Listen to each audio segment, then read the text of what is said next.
people, on Clippers Twitter, they have this argument, and I think it's not in good faith a lot of time. But when they compare McGrady and Paul George, you can go either way with it. But you can pay Tracy McGrady to say some shit like that. That matters to me a little bit. Oh, Mac, you'll never hear Mac say that. You wouldn't pay him to say something like that. Good point. Anyway, but Paul George, I think, when it's all said and done, he's going to have a better, maybe he already has had a better career than T-Mac, because T-Mac, his longevity wasn't good. And look what Paul George has done now. PG's had a better career than Mac. I don't know about that. Maybe a longer career, of course, but better bro, career. he's made the finals several times.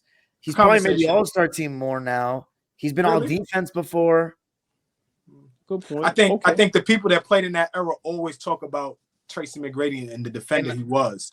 And they don't, like our era, as we get younger, nobody talks about how good T-Mac was on the defense.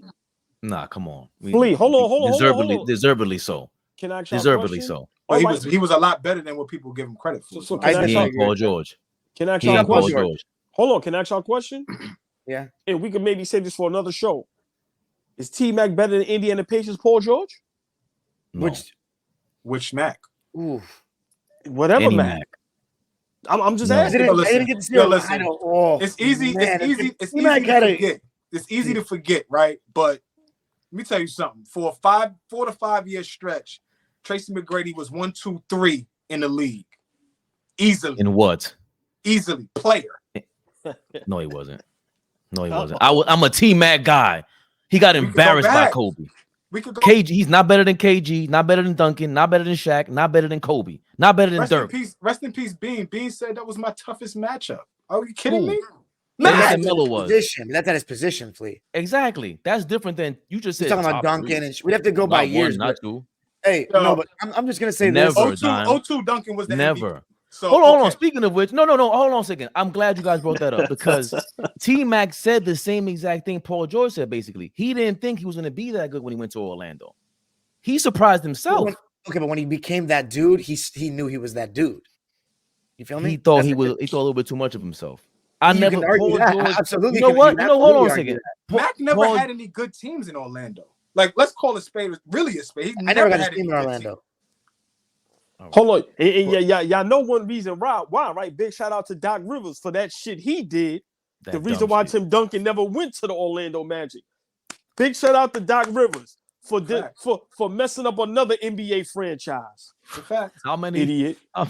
He didn't hold on to SGA. Crazy. But I think Paul George didn't think of enough of himself on the Pacers. I think he should have had more arrogance, like the way he could have his handle.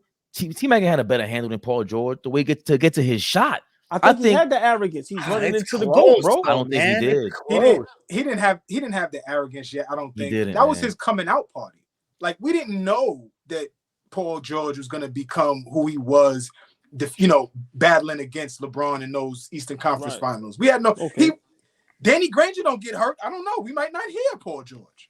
You know what I'm saying? Like, good point. Nah, I was saying it back then.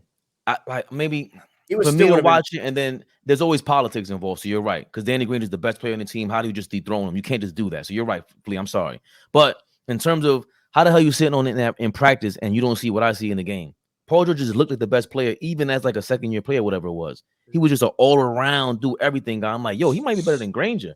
It started with that, then it was like, yo, is he better than Melo? His third year. Because I was so like, who is this guy? So I don't think T-Mac was on his level. To just skill-wise. Wow. Skill-wise, I think Paul George better handle. Wow. Yeah. Ooh, yeah. I think that's a great comparison that we might really have to start a fire with that, because sometimes we compare a lot of players and it don't be the right comparison. I think that right there, they was the same height, same size, athleticism. Yeah, I think that comparison is great right there. T-Mac. Well, I always. Yeah, go ahead. Go ahead, Don. T-Mac's a very underrated passer, bro. Yes. Paul George throws some of the stupidest passes I've ever fucking seen. He's a way better passer. Paul George makes some great passes sometimes, but like, it's not even McGrady's close. a really underrated passer. You would have seen it more in this era. Yeah, T-Mac can pass the ball. And Mac knew that his potential was never going to be met staying in Toronto playing next to Vince at that time of his career. He had to like. It wasn't. He said it himself, Fabe. He wasn't going to be. And we saw when they bounced us, right? When they finally got us out of there. I'm talking about us, the Knicks. When they, I went to the game 5 because I was at game 5. I was at one of those games. Okay. The ticket. That was my first time ever at a playoff game. My ticket was blue. Yeah. I was at one of them playoff games. So game 5, what series? Wait, what series? Huh? What series? Toronto Knicks first round when Toronto finally was able to get over the hump and beat us in a playoff series. Vince Carter was still with Toronto at that time. Right, yeah, I was right. there. So this is Vince. This is Vince. This is T-Mac. This is Muggsy Bogues. This is Charles Oakley on the Raptors. Alvin Robertson. Alvin Williams. Alvin Williams. I'm bad. Yeah, he used to give AAR problems. Right. And from Nova. He went to Villanova. He went to Nova. Right. So I remember when that series was going on, and I was like, "Ooh, this nigga T-Mac is like, we know what Vince is, but right. T-Mac is like, are they gonna be able to play together?" Back at them times, there was only one superstar per team. If you remember, if you just remember how things were. Fact. So, we weren't used to seeing multiple superstars on one team. So to see that, I was like, yeah, he's gonna have to go somewhere and really, really shine. Obviously, he goes to Orlando, and the rest is history. But yeah, I could see it early that T-Mac was gonna be special.